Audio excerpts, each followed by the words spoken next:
Are there still affordable homes in Canada? Well, it totally depends on where you're looking. On a larger scale, Canada is short of 4.4 million affordable homes overall, which is quite concerning. But individually, you could possibly find your almost dream home somewhere in Canada in one of its cities spread across 10 million square kilometers, and you'll be able to afford it without taking too much financial risk. And that is maybe. In today's video, we'll share the top 7 Canadian cities where you can find and buy homes at lower prices. And remember, affordability is totally relative, okay?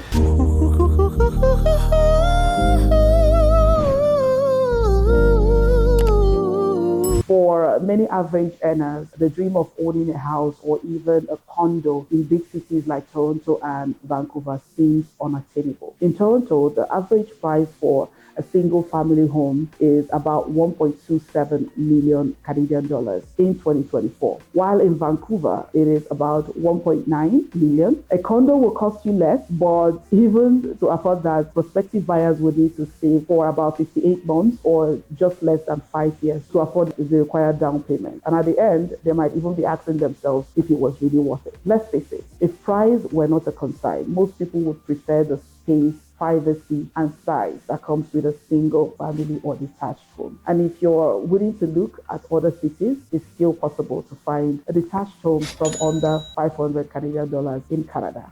Now, let's check out these 7 cities. Starting at number 7, we have Sudbury in Northern Ontario. This city is a home to around 166,000 people. Here, the average price for a single family home is about 428,400, marking a 12% increase from last year. This type of house is an example of what you can find in Sudbury. If you are in the market for a detached house, there are options available. For instance, you can get a 4-bedroom, 2.5 bathroom detached house. While in most cases it might look a bit older, it's still in a livable condition and spacious enough for a growing family. It is relatively inexpensive compared to homes in other parts of Canada. However, being cheap, like I said before, doesn't necessarily mean that it's affordable, okay? Despite being affordable in absolute terms, is it truly within reach for most people? Many assume that a smaller city like Sudbury wages will be significantly lower, but surprisingly, that's not the case here. Interestingly, the median income in Sudbury is about 40,590 Canadian dollars, and it's quite high compared to the national median income. Even when compared to Toronto, which has a median income of 37,550 Canadian dollars, and Vancouver at 37,300 Canadian dollars. These figures are based on available 2019 data. However, these are just statistics, and you as a potential home buyer are most likely not earning the median income, okay? So to determine affordability, you will need to look at what you are earning now, and especially what your earning potential would be. If, for example, you move to a city like Sudbury or a city at number 6 on the list. At number 6, we have Edmonton in Alberta. With a population of 1.4 million, the average price for a single family home in Edmonton is about 422,200 Canadian dollars. Prices have gone up 4% compared to the median income of the city, okay? However, it's not that cheap. The median income is 45,470. Despite this, it's not considered inexpensive at the same time, all right? In 2023 alone, the number of people migrating from other provinces to Edmonton hit a record high of about 80,700 compared to an average of 4,000 in the previous year, okay? Affordable housing is majorly what attracts most people to move to these cities, to move to Edmonton. And statistically, income levels are also promising in the city. The median income in Edmonton, like I said before, starts at 45,470, which is notably higher than other cities that we know. For around 449,000 Canadian dollars, you could purchase a nice detached home, like a 3-bedroom, 2-bathroom, almost like a 1,500 square feet residence here in Edmonton. Moving on to number 5, we have Saskatoon, located in Saskatchewan, with a population of 317,480. Okay, while it's farther from major cities, this distance translates into more affordable housing options. The average price for a single family home here is about 419,400 Canadian dollars, showing a modest of 2.5% increase from the previous year, right? The median income in Saskatoon is about 39,940 Canadian dollars. To be honest, guys, someone earning a median income in Saskatoon would need 10 times their yearly salary to purchase a detached home outright, okay? However, in comparison to other Canadian cities, Saskatoon remains significantly more affordable housing-wise, okay? For approximately 425,900 Canadian dollars, you could own a detached home like this one, a spacious three-bedroom, three-bathroom house spanning 1,500 square feet. Now, for Canadians earning 60,000 Canadian dollars and above, or even 80,000 per year, who are willing to relocate to these cities, it still presents a challenge. If you're talking about a home price at 425,000, right? The minimum down payment of 5% will be about 21,250. Plus, there are closing costs, typically ranging from 5,000 to 10,000. To expedite your home buying journey, consider taking advantage of the home buyer program and incentives, especially if you are a first-time home buyer. This year, Canada introduced the first home savings account, which is called the FHSA, where Canadians can contribute up to 8,000 annually and 40,000 in total. These contributions are tax deductible, meaning that they are not subject to tax, okay?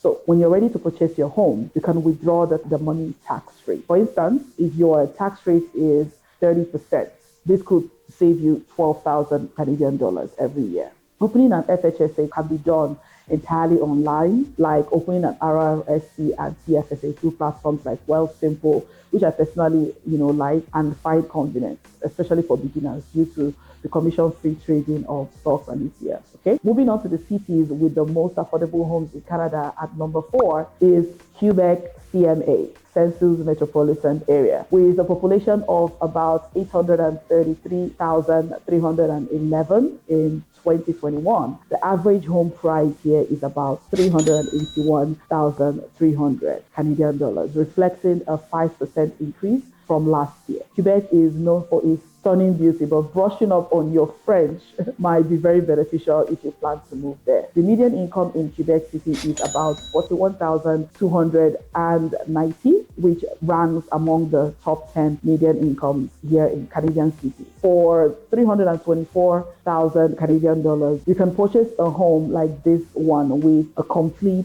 cozy patio.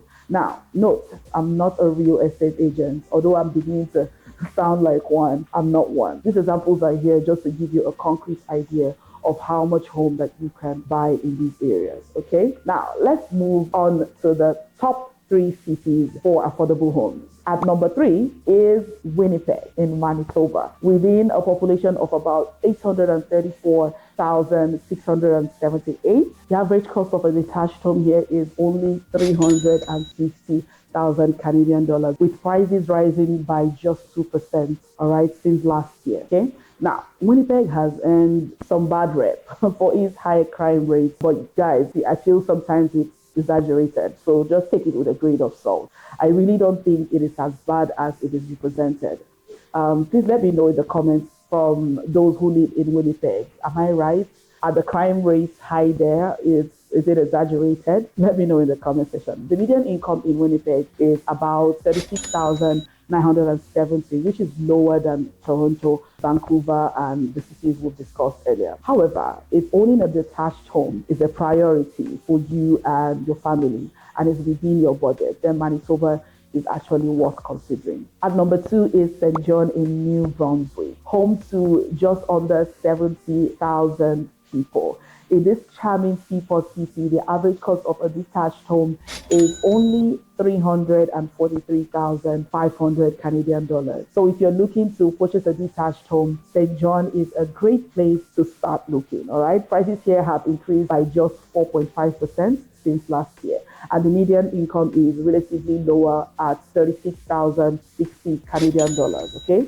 However, if you earn more than 80,000 annually, buying a home outright here would only require about 4 times your yearly salary, which is well below national average price to income ratio of 6.7. For approximately 329,000 Canadian dollars, you could own this unique 5-bedroom house spanning 1,900 square feet. Imagine all the possibilities, that much space. You can even consider renting out some rooms here. There's just a lot to explore.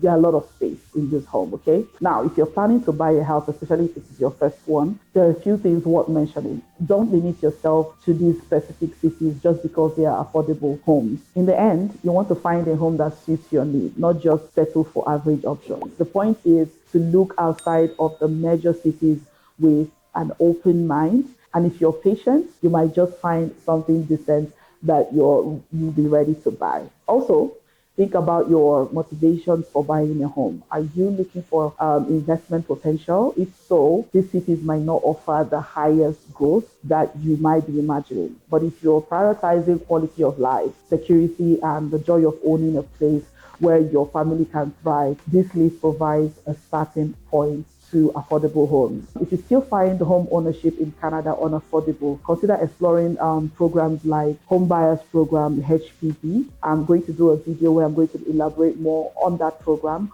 or the First Home Buyers Program, which offer tax advantages. If you found this video helpful, please hit on the like button, subscribe to the channel, and turn on the bell icon so that you get notified whenever we upload a new video. Also, share your thoughts in the comment section below on today's topic. If you live in cities that I mentioned in this video, share your experiences on the housing market in the comment section. I want to hear, okay? So go check out this video that I'll be linking anywhere here, where I gave a comprehensive breakdown of the steps to buying your first home in Canada. As always, thank you so much for watching, and see you all in my next video. Bye! You're not letting